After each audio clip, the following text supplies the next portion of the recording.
what is lime putty? Where does it come from, and how do you use it? Okay, so lime putty is made from limestone. Okay. It's a pure limestone. You can tell the purity by its color. Calcium carbonate is bright white. So a piece of marble like this or a limestone, which is bright white, would be, you would already know that it's fairly pure. So this could be a 95%, 98% pure calcium carbonate. Would be ideal to make a lime putty. Now this is marble. Limestone is micro crystals, and marble is macro crystals. Okay. So micro crystals are better because they make a finer mortar. Okay. So the marble would be a second choice. Huh. But it's pure, but it would be a second choice because of the crystal size. Okay. So when you take a So limestone, what do they make out of marble? Is that a different type of definition? Out of marble they would make, like the Romans made marmorino finishes. And you know, all that kind of plaster work. Okay. They would use marble because it is just so bright white, and it's denser and stronger, so it creates like a skin. Good finish coat. A good finish coat. Okay. Yes. Interesting. So the limestone gets baked in kilns. The traditional kilns are vertical kilns, where you form, you put all the stones inside, and they're big football-sized stones, like soccer size, big chunks. There's a fire underneath, usually wood-fired. The wood-fired is ideal because it only reaches 900 to 1,000 Celsius, and that's ideal to make limestone. Okay. Modern kilns use a much higher temperature. They make quicklime a lot faster, but it's overburnt for this purpose. Okay. Unfortunately, in the United States, there is not one manufacturer of traditional quicklime, so you have to import Luckily, things. you're from Italy. Right, so I have my sources. Okay. And I actually import it directly from Italy. Okay. And this is why we call him the Godfather of lime putty. Okay, so that limestone gets cooked for 3 days and 3 nights. It's a long a long process, so somebody has to stay at the kiln and keep feeding wood. And they're still doing it this way in... Absolutely. Is it Florence? This comes from southern Italy. Okay. From Apulia. Okay. But there are quarries in northern Italy where they can. And they're making it the traditional way. Yes, there's only 3 or 4 places where they make it like that. The rest is all industrial. Okay. Okay. So if you can get a good lime putty, that's ideal. So once it is burned, the calcium carbonate turns into calcium oxide. And the calcium oxide looks like this. So basically all the carbon dioxide gets driven out, and all the moisture gets driven out of the stone. The stone is half its weight. Wow. So it's very light. Oh gosh. And it's very reactive to moisture. Right. So you gotta be careful. I mean, I'm used to it, but even the moisture in your hands is enough to make it react. Oh wow. So even the moisture that's out here in the air is starting to make the stone break down. You can see how it's breaking down like this. That is just from the moisture in the air. So it's extremely vital that once the quicklime is burnt, that it's quickly slaked and turned into lime putty. Is that what these are for down here? Well, I was going to, if you have time, I was going to show you how that reaction occurs. So when you put water in the quicklime like this, you get a thermal reaction. Okay, for the purpose of this, I'm just going to use some. And so, Fabio, let's set this up. This is what happens after you've burnt the pure lime straight from the quarry. It turns into a quicklime. You turn it into quicklime. Correct. This is what you have here. Yeah. And so we're going to make some lime putty. Also very caustic. Okay. So if you get any of the splashes in your eyes, you will go blind. So let's have some fun. I will put my goggles on. I will take a step back. Okay. So there's your quicklime. This is pretty old, so it might not be as reactive as it when it first came out of the oven. But you can put some water in there.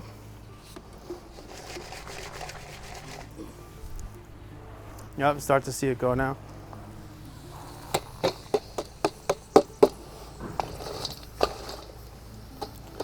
Okay, and this is going to start to fizz. You can actually hear that sound right now. It might take a little while because this is, but you can see how that stone is starting to break down like that. Yeah. So it's all going to start to bubble. You can feel it, if you feel it underneath, it's starting to get warm. Cook coffee on that. Yeah, and it's going to get really, really hot once this starts. Like I said, this is kind of old, so it's not as reactive. Usually, when it comes right out of the kiln, it just has a much faster reaction. You see the smoke coming off it now. Yeah, so it's starting to heat up, and it's starting to fizz. Like right there, you can see how. See, now it's really going at it. Oh yeah. So when you mix the mortar, you want to make sure that you get your proportions right. It's extremely important to get the mix ratio right and not fluctuate. So you don't want to use shovelfuls. You want to use containers so you can measure exactly all your components. Okay. And get them all ready. Put them right next to your wheelbarrow before you start mixing, because if you have like 3 buckets of sand, then you put 2 in, and then you mix it, and you're looking consistency. around, You got to be like, consistent. Did I put 3? Did I put 2? I don't know. It's easy. So it's easy to mess up. So get all your components right next to your wheelbarrow, and then you can start mixing. Understood. So now we have a 1 to 3 portion of lime. You've already sand. pre-measured it. Yep. So this is 3/4 of a gallon.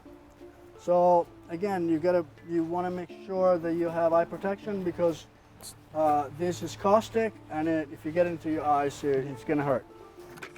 So there's your putty. Okay. Now, if you put all the sand in at first, then it's going to be really, really hard to mix. So what I do is I only put about half of it in there and start mixing that. So now we have our brick dust addition, and we'll start mixing this. So I'm keeping this all straight in my head.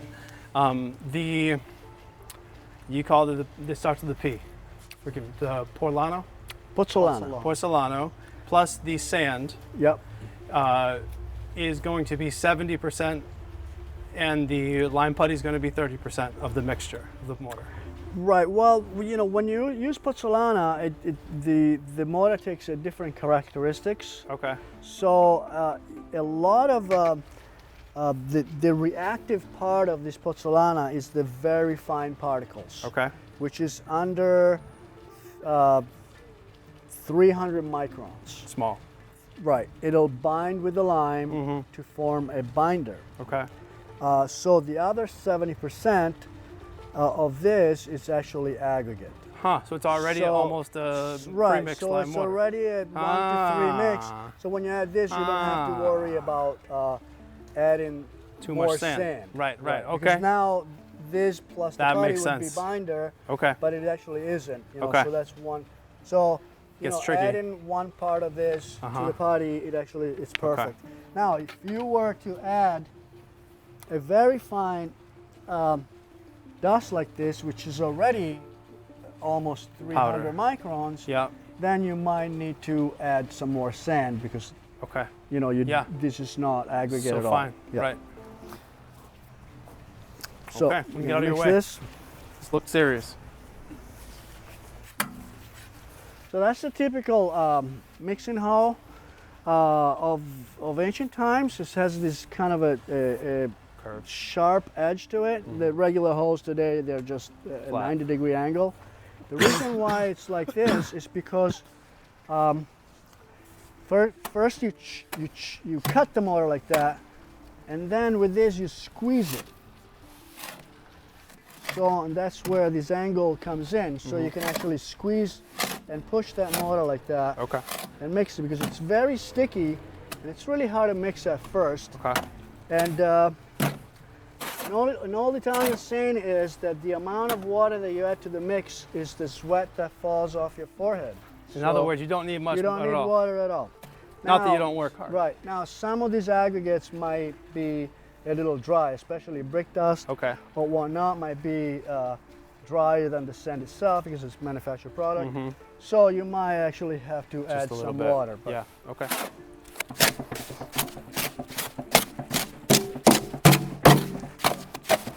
Are we there yet? yeah, it looks pretty good. Okay. That's So amazing. I had to add a little water to this because of the pozzolana was kind of dry. And you really have to be careful when you add water because you can make it too wet really, really quickly. And as a matter of fact, it's a little on the Wetter than you'd wet like. side, but it's pretty good. So It's acceptable. we'll just leave it alone. Okay, the master says it's acceptable. B, this is a B plus or a B minus? That's a B plus, I would say, yeah. Okay. So you want the mortar to be as stiff as possible because if you use wet mortar, for one thing, you're going to make a mess, and secondly, the more water you add, the weaker the mortar is. Okay. So you want to keep that water to a Minimum. very, very minimum. Okay. Now, what you end up is with a mortar that's extremely plastic, but it's also very stiff. You know, when you talk about slump, Yep. you know how much Slump the meaning mortar- how much it slopes off the it trowel. slopes off the trowel. Right. This mortar here has no slump whatsoever, so it's zero Stiff. slump. So this is my pointing trowel. It's a German square pattern, and I like this because I can actually put it right against the work, Okay. and it's flat, and I can just Makes sense. throw that in. So when I load my trowel, I would just shape it actually to the size of the joint. So if I have a 1/2 inch joint, I'll make it 1/2 inch thick. If Okay. I have a very thin joint, Make I'll it make nice it and thin thin. like that. Yep. So now I can go anywhere, and this is not Yeah. going to fall off. And in your jointer, Yep. this is clean, so it wouldn't work. So you want to prime your jointer like that, so it has some moisture in it. Okay. If you put this down, in 5 minutes it'll dry out, and then it won't stick anymore. But No this, the jointer will get that mortar and Wow. stick. You can, And it's you almost can- tapered. Right, you can Yeah. point the ceiling if you wanted to. Huh. You know, with this. So that helps you immensely with your vertical joints. Okay. Because you know, it sticks Look right at that, on the just- jointer. That's amazing how sticky that is. Right, so, and it's stiff and sticky, and that's the beauty of line putty. Okay. That's a fat line. That's what fun they to work call it. with. Right, Yeah. very, very easy to work with compared to any other Mortar, you really? could possibly Yeah. think, especially natural hydraulic line. Okay. That stuff is so, you have to make it so stiff and it doesn't stick to anything. You almost have to Yeah. throw it in with your hands. It's just so hard This to work stuff is with. a joy to work But with. this Oh my is God. beautiful. You know, you really have to Yeah, purposely get it off your jointer. that's beautiful and, stuff. Yep. All right, that let's go helps. put it in a So wall. Let's go put it in.